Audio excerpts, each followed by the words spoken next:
Muli nating kilalanin ang ating ka-AgriPreneur at balikan ang kwento ng tagumpay ng Heavenbount EcoFarm.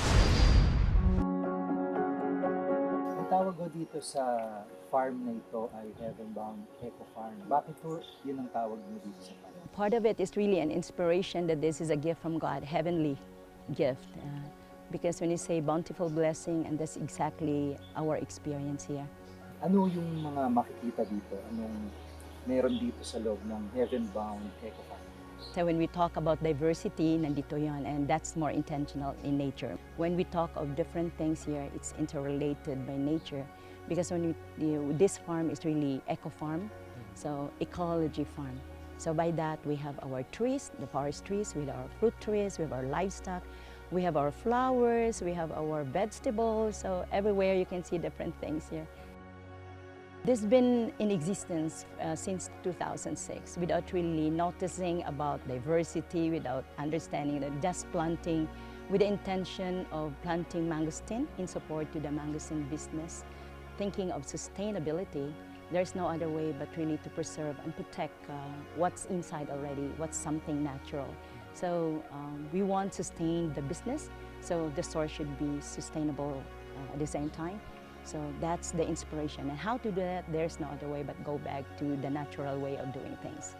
Kasi prior to yung talagang pagtutok niyo dito sa Heavenbount EcoFarm, kumukuha kayong suppliers for the raw materials ng product. Ano po? So, ano yung problems and difficulties na kumukuha kayo sa labas? When we responded this way, it's not really to address a problem, but it is to respond to a vision that the business will go far and not just local but global. So with that intention, we realized that there's difficulty of really looking for organic source, the raw materials. So we have to come up with in which we have control over it. So thinking about the volume and thinking how we can produce it. So if 2003 is the beginning of MX3, then this farm started in 2006. So there's already the gap of 3 years. But we still feel that it's necessary because the market is also, we start small and it grows big. So by that, we have to align ourselves, our movement in the preparation of coming up with the source of the raw materials. So that's really the intention. And part is really ensuring that it's not just temporary, it has to be sustainable.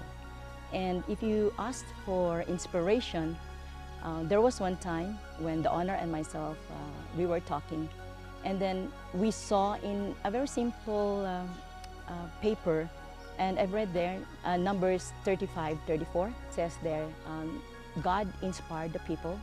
Of course, he's talking about the Israelites. He said, "Do not defile the land where you live and where I live. I'm going to bless you." So defiling the nature of God, like this farm, meaning adding things that is not really part of the farm. So we said, oh, we should not bring things outside. We have to create something that is from within. So the thought first, little by little, we have to start small, is minimizing external inputs and maximizing internal input. So that's the beginning. So that's where technology comes in.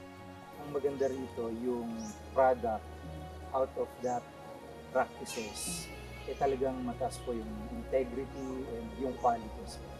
Yeah, and you can see that because other than the one input there, as all these different sort of thing nilagay natin. So can you just imagine how complete? Then what can you expect at the end? More beautiful fruits, more quality products or outputs. So that's it. That's exactly it. It's just really because, science will always tell us also that it's just a cycle of things. And all the rest of these things, God will bring in all blessings, rains, and everything to make it really the best for us.